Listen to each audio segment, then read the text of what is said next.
Kyakiriwo? Kabimbo. Balengera, sibalaba. Kulikayo ku stage. Odeyo man, chwade chakabi chwade crazy. Yeah man, nenga chakabi. Lwakimanya ennaku zino gwalina ennyimba eziriko. Bakiŋŋambye nga sirina kiwuliriza bulungi ne kati ngenda kikkiriza. Yeah. Nenga chakabi. Yeah man. Kati gwe concert ogipulaninga ddi kwakwanira ennyimba eziriko? Nze nali manyoli one touch kubanga bangi bamenyamu fasta naye wankubirawo ziri zikwagwa. Just kino kwongerayo wimbo bulala ate onjubisa concert si yakati. Sente bilioni 18 zaafulumye kigambibwa ngu zaafulumye gwe ng'omuyimbi. Ndoza just bagula bayimbi babonona amanya gaabwe abalala basirike bazirwanire byonooneke then babeere nga bayimbi tebakyalina maanyi ku influencing ekintu kyonna mu ggwanga okitegeera. So ndoza yetwageti si nti kuzimba bayimbi maybe okusirisa abayimbi. I think oba oyagala sente ezo oba oyagaliza industry yaffe etteeka we liri already eryaki ya copyright lyamendinge bali updatinge libe nga lituyamba n'ekirala tetulinawo ziholo ziba zitabakya zitheatres ennene ng'osotuuza abantu emitwalo ebiri okitegeera nga zi O2 tusazise nezisobola okukola structures ezo kino artist takyankuba takyaki security biki byonna kino abantu bajjamu facilities okuyigiza abaana because omwana ne raw talent gaitaka okuteekamu ka professionalism sene banzadde omwo naye kati mwana biruma nesaga biyingiramu kati wembiwulize ngenda mu studio nengamba kankola akayimba akalala. Singa bakera kumakyali bakuyita ku federation ne bagamba jangu ono neyo kale kano we kati okola otya anko? Wadde kale yala wezibaawo naye boy mbanja okyeza kubanga kati obviously yabajja zikima mu musolo okimanyi zijja kugenda mu expenses emotoka yange egudde mu binnya biki saka byogerako nnyo mwantu ogere ku muziki ya omwaka guno guggwako buli kye wapunaninga omwaka guno olwedde omaze okifunako engabi? No kisuseeko ku kyena planinga kubanga Katonda blessings ennyo naye na planinga nga 40% ne kati ndi 200%.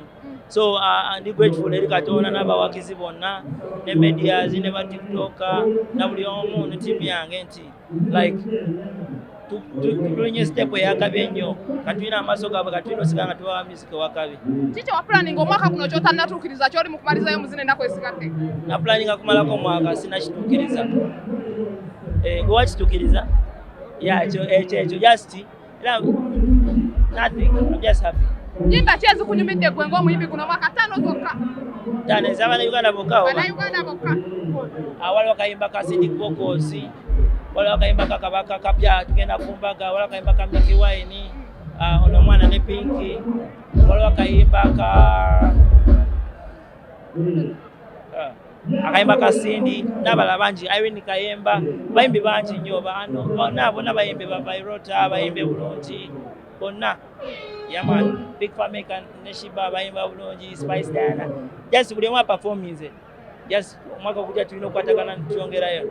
Yeah. Nga tumaliriza bakaki bw'osindikira omukulembeze Edirisa Musuuza Eddie Kenzo wa Federation sente zanze ajjako ekamo kya muketo tugongemu mugamba nkole ne ka challenge.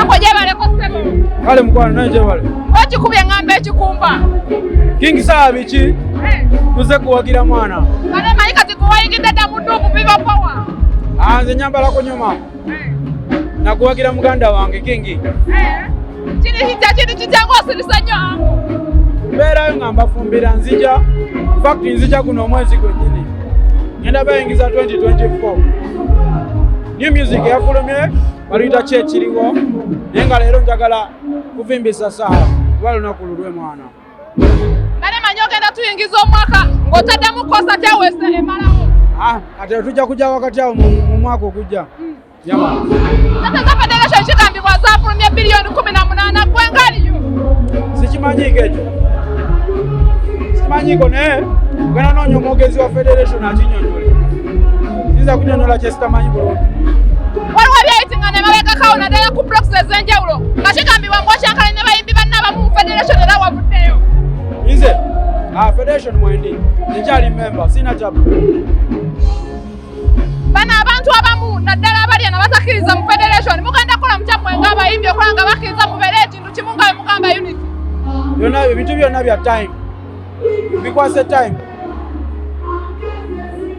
otegera kati njagala ombuuze ku King Saa oba gwe njagala okwogerako. Nyimba ki ezikunyumidde omwaka guno gwe nga gwe nyimba 5 ezisinza okunyumira Dax Vibes, Vinka Yeka, Bailando, King Sa, Fefe Busi, My Baby Olwange, Tonight, Rema Namakula. Katumaliriza, bigamba ki byasobola okugamba bakisa bali eyo? Mbagaliza bambi mwaka mulungi, kuba kyamanyi guweddeko kati. Mugukulike, era nga mbagaliza ebirungi ebisinga mu kujja, bane mwekume mu festive season, temufuna bizibu. Tetwagala fiira mwana yenna, oba mukyala yenna, oba musajja yenna, bambi mwekume, ate tulabagane ku side eri blood. Akataleke kakabayinza okumbuuza nga nkalese, kigambibwa mbu konsati ezimu ze walina performing ebweru wazisazaamu, lwaki wazisazaamu nga tezinneku? Sisazangamu konsati, ze buli gye nina okuyimba, nyimbayo. Bampita Ykee Bender, businessman, sizanya boy. Okitegedde? Kulikayo sebo? Bane mbudde nnyo, mwebale kubeerawo, mwebale kutulaga mukwano bantu mmwe mwana. God bless you so much. Yeah. Kapya ki kati? Tuli ku Juice Bade. Ke kapya kaliwo tulina oluyimba olupya balita Juice Bade. Video yakafuluma weekend. Era kiwa bajjabe baginyumiddwa abatanagira bagamba munno. Bafana kafulumisa kapya wakalabye kubanga yetaata w'ensolo. Ate yakabye embuzi. Kalate mukano ka Juice Bade omubiri oguli Juice olowooza yakoze eki. Nonya video gyabako kubanga kayimba kamaanyi. Naye nga akayimba bukavaako aleka tuli ku Africana. Wabula Saha ne management ye batukoze ekizibu kimu kuteeka wano mu kifo ekifunda bwe kiti. Abantu babulidde balaga abantu bakatandika okuyingira ate kyo yajjudde dda. Banayigo ne mwebala omukwano ogwo muli bamaanyi. Gwenga kwosobera ddi kikola? Of course tuze tutegeka ebivulu ebintu ebimu twabikola dde okugjako wano tetutegekerangawo erugogo tetuteekangayo oba mubifo ebyenjawulo ebiri mu Kampala wakati naye ngaebivulu tubadde tujja tubikola era soon very soon ogenda kulaba ekivulu kya dancehall wakati mu kibuga. Sente za federation emiliyoni 18 kigambibwa zaafulumye Gwenga Bafana muyimbi. Bwe ziba zaafulumye tulina tukulembera era nkimanya alina puroguramu y'okubanga zikola bye zirina okukola kyemmanyi kubanga bwe ziba zayisemu edikenzo yakulya federation ate abayimbi twagyettanira kubanga erimu ebirowoozo ebikola ki ebirungi naye bw'aba ati yasobola n'okusakira system sente ekyo nakyo kikulu nnyo era kyankizo bigaponoso edikenzo kakati katusuubire nti akasente ako kagenda kugabanyizibwa oba kalina pulaani ya buli sekita gegenda kuba ekulaakulanyizibwa ku sente ezo. So katusabe kuba tulwana kimu industry etereere ebintu ebisobola okuyimusa eggwanga lino ne bitwala ku kiddako okuyimba oba entertainment kiri bimu ku byo. So banyabo ne basebo byonna ebituweebwa abantu obuntu gavumenti n'abagala nnyo music mwebale nnyo twagala music atere kuba alimu sente nnyingi okusinga abantu basuubira.